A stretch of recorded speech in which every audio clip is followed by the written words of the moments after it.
जय गुरु जी। शुक्राना गुरु जी। सारी संगत को जय गुरु जी। संगत जी, जब भी हमारे घर में लड़ाई होती है या कोई भी नेगेटिविटी होती है तो गुरु जी के हमारे घर आते ही वो सब धीरे धीरे दूर होने लगता है। गुरु जी हमें सब कुछ धीरे धीरे ब्लेस करने लगते हैं और अपनी ब्लेसिंग्स बहुत ज़्यादा देने लग जाते हैं। इसी पर एक आंटी जी का सत्संग सुनाती हूँ जिसमें उन्होंने बहुत अच्छे से बताया है कि गुरु जी ने उनको क्या क्या ब्लेस किया। तो चलिए आंटी जी का सत्संग सुनाती हूँ। संगत जी, ये मेरा तीसरा शुक्राना सत्संग है। कुछ दिनों से मेरे और मेरे अंकल के बीच बातचीत बंद थी। हमारी पता नहीं क्यों छोटी छोटी बातों पे लड़ाई हो रही थी। अलग सी ही नेगेटिविटी थी। मैंने गुरु जी से अरदास की, गुरु जी सब ठीक कर दो। फिर अचानक मैसेज आने लगे, तेरे पार्टनर के गुस्से का इलाज कर रहा हूँ। मैं बिल्कुल हैरान, क्योंकि ऐसा मैसेज मुझे आज तक नहीं आया। फिर आया, बड़े मंदिर आ, अपनी ब्लेसिंग्स ले जा। फिर थर्सडे को मैं मेरे अंकल बड़े मंदिर गए। अभी पार्किंग में ही थे कि मेरे अंकल को एक सेवादार अंकल ने गुरु जी का पॉकेट स्वरूप दे दिया। मैं बहुत खुश थी। गुरु जी ने आते ही अपनी ब्लेसिंग दे दी। एक बात संगत जी, मुझे ऐसे मैसेज भी आ रहा था कि तेरा एक काम पूरा होने वाला है जो तू भी भूल गई है। फिर हम दर्शन करने गए। हमें बहुत अच्छे दर्शन हुए और हमें अंदर भी गुरु जी की दूसरी ब्लेसिंग्स मिली कि हमने वहाँ लंगर प्रसाद किया और हमें घर के लिए भी पहली बार लंगर प्रसाद मिला। सेवादार अंकल से फिर मेरे अंकल को जल प्रसाद भी 2 बार मिला और किसी को नहीं मिल रहा था, सिर्फ मेरे अंकल जी को ही मिला। मैंने गुरु जी का बहुत शुक्राना किया।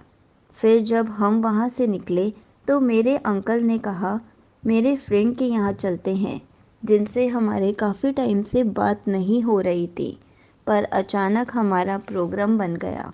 हम वहाँ गए, बात हुई और बातों बातों में कोई ऐसी बात हुई थी और मैंने कहा, हमने तो इस काम की उम्मीद ही छोड़ दी है कि ये मेरा काम कभी होगा। पर मेरी फ्रेंड कहती, नहीं मुझे बता, मैं करवा दूंगी 2 दिन में।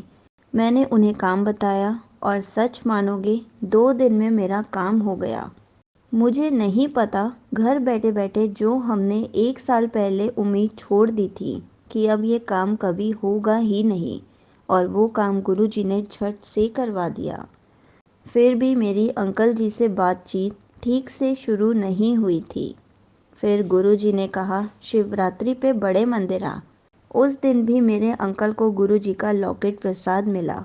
उसके बाद हमने दर्शन किए, बहुत अच्छे और आनंद से हुए। फिर हम अपने घर आए और गुरु जी का चमत्कार के मेरे और मेरे अंकल के बीच सब ठीक, पहले से भी ज़्यादा ठीक। पता नहीं कैसे, पर अंकल जी इतने बदल गए। जो प्यार इज्जत सबको चाहिए होती है, उससे भी ज़्यादा अंकल जी में चेंज आ गया। मैंने गुरु जी का बहुत शुक्राना किया। गुरु जी को मानो तो सब है। गुरु जी जो करते हैं अच्छा ही करते हैं। अंकल जी से लड़ाई में भी अच्छा ही था कि गुरु जी ने मुझे स्ट्रॉन्ग बनाया, वरना मैं बहुत जल्दी डर जाती थी, बहुत पॉसेसिव थी, जो मेरे लिए ही ठीक नहीं था। मैं ही बहुत सोच सोच के परेशान होती रहती थी। गुरु जी ने इसलिए किया ताकि मैं स्ट्रॉन्ग हो जाऊं। इस दुनिया में अब बहुत रिलैक्स हूँ। कुछ भी होता है बहुत पॉजिटिव लेती हूँ, पैनिक नहीं होती। बस गुरु जी अपना सब पर आशीर्वाद बनाए रखना। यहीं पर आंटी जी का सत्संग समाप्त होता है। संगत जी, हमेशा कहा जाता है कि गुरु जी घर के कलेश भी ख़त्म करते हैं। गुरु जी बहुत सारी ब्लेसिंग्स भी देते हैं। इसलिए जब हमारे घर में गुरु जी का वास हो जाता है, तब घर से सारी नेगेटिविटी दूर हो जाती है। घर के सारे लड़ाई झगड़े भी दूर हो जाते हैं। बस एक बार गुरु जी हमारे घर पर आ जाए, धीरे धीरे सब कुछ ठीक हो जाता है। जय गुरु जी। शुक्राना गुरु जी।